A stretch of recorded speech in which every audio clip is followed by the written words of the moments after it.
dia itu seorang pencuri. Qala walau kana sariqan, sekalipun dia seorang pencuri. Abu Dzar terkejut lagi. Ya Rasul, annahu zani. Rasul, tapi dia juga pezina. Qala walau kana zaniyan, sekalipun dia seorang pezina. Ya Rasulullah, annahu syaribul khamr, tapi dia juga peminum khamr ya Rasulullah. Walau kana syaribul khamr, sekalipun dia itu seorang peminum. Ketika Abu Dzar akan bertanya yang keempat, ya Rasulullah, kemudian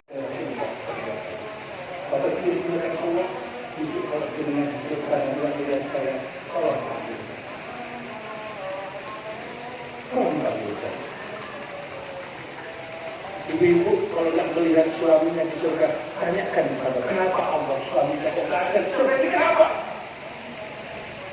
Bapak kalau melihat istrinya tidak ada di surga, kenapa ya Allah? Dia yang membiasakan saya melahirkan anak-anak saya, kenapa sekarang dia ada di surga ya Allah? Kalau Allah berikan jawaban yang pasti dan memudahkan, karena istri diberikan suami dan mohonlah kepada Allah agar dimaafkan dosa. Inilah jamaah yang dimuliakan Allah, bahwa syahrul bukanlah alakum muslimun atau alakum mu'minun, bukan supaya engkau Islam berkata tidak, karena sila teks dari ayat ini adalah berbunyi ya ayyuhalladzina amanu, wahai orang-orang yang beriman. Jadi kalau program nggak dibuahkan dosa beriman deh, sudah keluar dari Islam.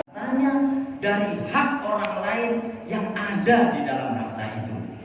Ketahuilah bahwa harta yang kita miliki ini sesungguhnya pertama-tama bukanlah milik kita, tapi dia adalah milik dan anugerah Allah Subhanahu wa taala yang untuk sementara dipindah tangankan kepemilikan itu kepada kita. Yang kedua, apa yang kita miliki ini sesungguhnya di dalam ajaran Islam, di dalamnya ada hak orang lain yang harus kita tunaikan.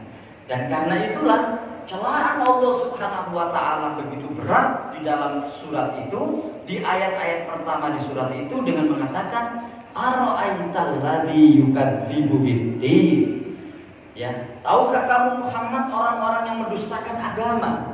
Ternyata kalau kita lihat orang-orang yang mendustakan agama atau orang-orang yang mendustakan hari akhir, di ayat ini adalah mereka-mereka yang tetap menyimpan hak orang lain tidak ditunaikan dan kemudian tetap dinikmatinya, tetap dinikmati sendiri. Ingat, di dalam harta kita, di dalam kekayaan kita itu ada hak orang lain yang harus kita tunaikan. Apakah kita tunaikan lewat zakat, dan itu wajib hukumnya dengan aturan-aturan dan kadar-kadar tertentu, ataukah infak dan sedekah yang itu bebas kita melakukannya dan berlaku bagi siapa saja, apakah mereka yang kaya ataukah mereka yang miskin. Bahkan secara detail mana hak di situ Allah menjelaskan di ayat berikutnya. Fadzalikal ladzi yad'ul yatim wala yahuddu 'ala ta'amil miskin. Nah, sekalian kita mesti menjadikan Ramadan ini sebagai sebuah penguat sensitivitas sosial kita, sehingga di bulan Ramadan ini muncul watak kedermawanan yang lebih di dalam diri kita. Dan saya kira kita perlu mengoreksi diri kita masing-masing dalam bab ini, karena barangkali disitulah titik kelemahan kita. Lil musallin, celaka bagi orang-orang yang sholat. Alladzina hum an sholatihim sahun, yaitu orang-orang yang lupa, yang lalai di dalam sholatnya. Lupa di sini bukan kemudian dia lupa rakaatnya, bukan kemudian dia lupa waktunya, bukan kemudian dia lupa rukun dan wajibnya atau sunnah-sunnahnya, tapi di sini lupa untuk menyambungkan sholat yang dia lakukan itu dengan akal pikiran dan hatinya. Tidak nyambung antara apa yang dia ucapkan dengan pikiran dan hati yang ada di dalam dirinya. Dan karena itu dia tidak tahu jika melakukan sholat itu sedang apa, karena yang diomongkan tidak nyambung dengan pikiran dan hatinya. Dan ketika sholatnya seperti ini, maka yang muncul kemudian adalah dua penyakit kronis bagi orang yang sholat. Yang kedua penyakit ini tidak boleh ada di dalam diri kita. Apa itu? Alladzina hum yura'un, yaitu orang-orang yang sholatnya hanya sekedar kepingin dilihat orang. Sholat dijadikan sebagai sarana pencitraan buat dirinya. Sholat hanya digunakan untuk seolah-olah menguatkan sebuah legitimasi sosial di depan orang lain. Dia adalah ahli ibadah, ingin dianggap seperti itu. Dia itu loh orang yang rajin sholat dan seterusnya.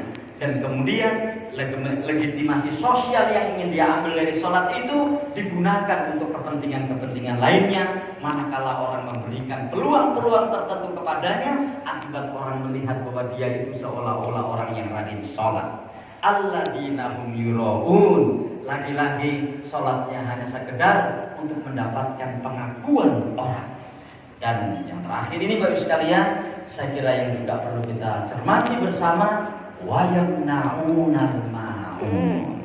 Efek dari sholat yang lupa itu, efek dari sholat yang lalai itu akan merambat kepada persoalan sosial. Wa yamna'unal ma'un. Mereka suka mencegah perbuatan-perbuatan baik yang dilakukan oleh dirinya dan yang dilakukan oleh orang lain. Jadi ini aneh, bagaimana orang yang rajin sholat tapi tidak suka syiar Islam itu berkembang. Orang yang seolah-olah rajin sholat tapi tidak suka itu dilakukan di depan dirinya, sehingga dia tidak menginginkan amal-amal itu ada di hadapannya. Maka itu sebabnya barangkali kenapa di dalam banyak ayat Al-Quran sholat dan zakat itu sering disandingkan. Wa aqimus sholat wa atuz zakat. Tegakkan sholat dan tunaikan zakat. Karena yang sering terjadi dua ini dipisahkan. Banyak orang-orang yang mudah-mudahan bukan termasuk kita yang sholatnya mau tapi zakatnya tidak mau. Kenapa? Karena zakat itu seolah-olah merugikan dirinya karena hartanya berkurang. Bukan seperti ini orang-orang yang sholatnya benar. Orang-orang yang sholatnya benar itu akan termotivasi untuk melakukan ibadah-ibadah lainnya secara benar pula. Ini yang saya maksud Bapak sekalian, bagaimana ibadah tertentu itu bisa menjadi penguat untuk bisa melaksanakan dan menunaikan ibadah-ibadah lain.